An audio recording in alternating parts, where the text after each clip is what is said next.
నా ఫేవరెట్ రామెన్ తినడానికి వెళ్దాం, వచ్చేసేయండి. ఇది నా ఫేవరెట్ రామెన్ ప్లేస్. ఇది ఒక జపనీస్ రెస్టారెంట్ అనమాట. ఇది వచ్చేసి ఓయిషిని అని చెప్పి దీని పేరు. ప్రొనౌన్సియేషన్ కరెక్టో కాదో నాకు తెలియదు, నేనైతే ఓయిషిని అని అనుకుంటున్నాను. సో ఇక్కడికి వెళ్ళగానే అక్కడ చాప్ స్టిక్స్ ఎలా యూస్ చేయాలి అని చెప్పేసి ఇన్స్ట్రక్షన్స్ ఉన్నాయన్నమాట. సో వాటిని ఫాలో అయ్యి కొంచెం ప్రాక్టీస్ చేశాను ఫుడ్ వచ్చేలోపు. మేము వచ్చేసి మా రెగ్యులర్ ఆర్డర్ చికెన్ టోంకోట్సు రామెన్, ఇంకా చికెన్ ఫ్రైడ్ చికెన్ అనమాట. ఇది వచ్చేసి కరాజే కొరియన్ ఫ్రైడ్ చికెన్ లాంటిది అనమాట. చాలా బాగుంటుంది. దాని మీద వేసే సాస్ ఎస్పెషల్ చాలా బాగుంటుంది, లెమన్ వేసుకుని తింటే. Then comes my favourite ramen. ఎంత బాగుంటుందంటే అసలు ఆ సూప్ ఉంటుంది గైస్, అందులో చాలా చాలా క్రీమీగా చాలా బాగుంటుంది. ఇలా క్రీమీగా రావడానికి వాళ్ళు చికెన్ బ్రాత్ లో మిల్క్ వేస్తారంట. నేను వాళ్ళని అడిగాను అనమాట రెసిపీ అసలు ఇంత క్రీమీగా ఎలా వస్తుందని చెప్పేసి. సో ఇంటికి వెళ్ళిన తర్వాత నేను డెఫినెట్గా ట్రై చేద్దాం అనుకుంటున్నాను.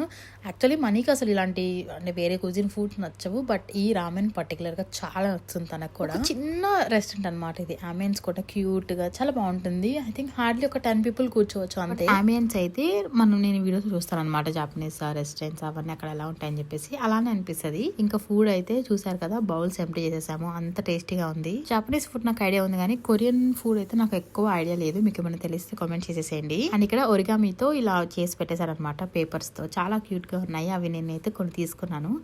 And that's it for this video. Thank you so much for watching. Love you all.